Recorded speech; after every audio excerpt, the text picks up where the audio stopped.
আমি মনে করি গণমাধ্যমের স্বাধীনতা বোধ হিসেবে ফ্রি অ্যাক্সেস থাকা উচিত।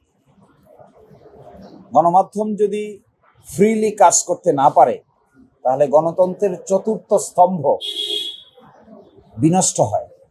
গণতন্ত্রের জন্যই গণমাধ্যম দরকার। অনেকেই মিস ইনফরমেশন, ডিস ইনফরমেশনের কথা বলেন।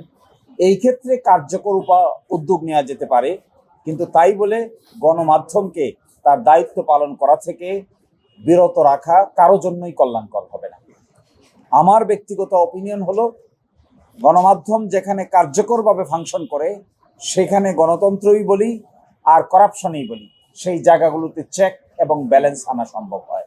ইনভেস্টিগেটিভ জার্নালিজম যদি না থাকে তাহলে সমাজ থেকে দুর্নীতি দূর করা কঠিন হয়ে দাঁড়ায়। এই জন্য আমার ব্যক্তিগত মতামত হলো গণমাধ্যমের ফ্রি অ্যাক্সেস থাকা উচিত, এবং এই ক্ষেত্রে কোনো মিসরিপোর্টিং যদি হয়ে থাকে, কোনো মিস ইনফরমেশন যদি হয়ে থাকে, সেখান থেকে কিভাবে বাঁচা যায় তার বুদ্ধি বের করতে হবে।